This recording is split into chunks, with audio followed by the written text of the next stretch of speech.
શું તમને રાત્રે ઊંઘમાં નસકોરા બોલવાની ટેવ છે? શું તમને વહેલી સવારે માથામાં દુખાવો થાય છે? શું તમને દિવસ દરમિયાન ઊંઘ આવે છે અને થાક લાગે છે? શું તમને હાઇપરટેન્શન, ડાયાબિટીસ અથવા ઓબેસિટી છે?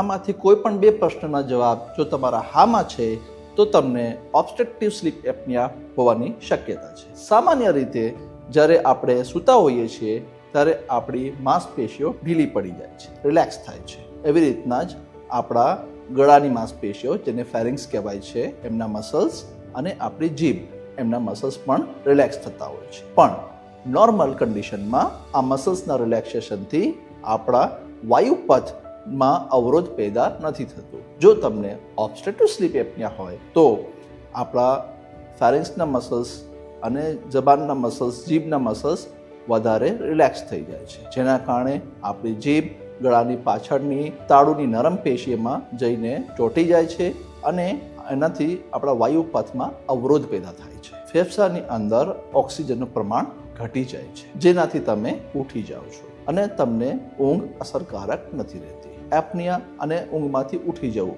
આ ચક્ર રાતભરમાં વારંવાર થઈ શકે છે, જેનાથી આખી રાતમાં સૂતા હોવા છતાં પણ વહેલી સવારે આપણને અસરકારક ઊંઘ ના થઈ હોય એવી લાગણી હોય છે. વહેલી સવારે આપણે માથામાં દુખાવો રહે છે, દિવસભર થાક લાગે, દિવસભર ઊંઘ આવે અને એકાગ્રતા ઘટી જાય. સાથે સાથે ચીડિયાપણ પણ થઈ શકે છે.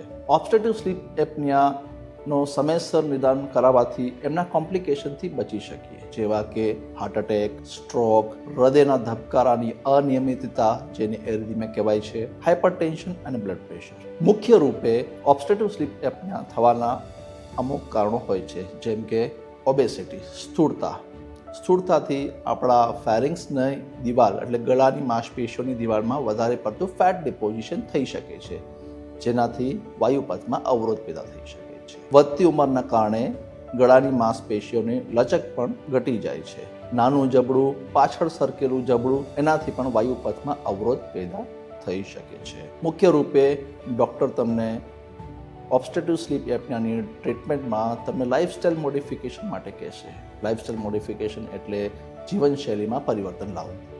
જેમ કે જો સ્થૂળતા હોય તો આપણે વજન ઘટાડવાનો પ્રયત્ન કરવાનો, ધૂમ્રપાન અવોઇડ કરવાનું, એવા પદાર્થોનું સેવન નહીં કરવાનું જેનાથી આપણને ઊંઘ વધારે આવે, જેવા કે મદિરા અથવા ઊંઘની દવાઓ.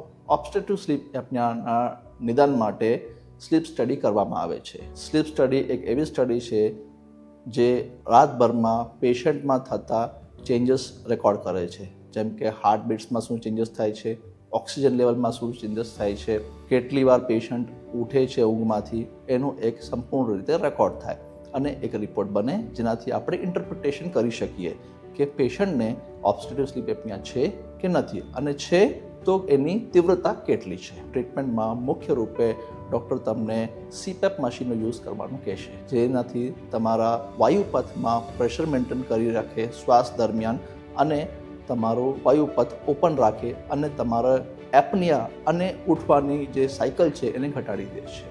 મિત્રો, યાદ રાખો, નસકોરા સામાન્ય નથી અને સ્લીપ એપનિયા ઉપચાર યોગ્ય છે. જો તમને સ્લીપ એપનિયાના લક્ષણો હોય તો તમે નજીકના પલ્મોનોલોજિસ્ટને કન્સલ્ટ કરો. સ્ટર્લિંગ રામકૃષ્ણ હોસ્પિટલ, ગાંધીધામમાં સ્લીપ સ્ટડી જેવી આધુનિક ડાયગ્નોસ્ટિક સુવિધાઓ ઉપલબ્ધ છે. અહીં અનુભવી પલ્મોનોલોજી ડિપાર્ટમેન્ટ કાર્યરત છે, જે શ્વાસ સંબંધિત દરેક સમસ્યાઓનું યોગ્ય નિદાન અને સારવાર આપે છે.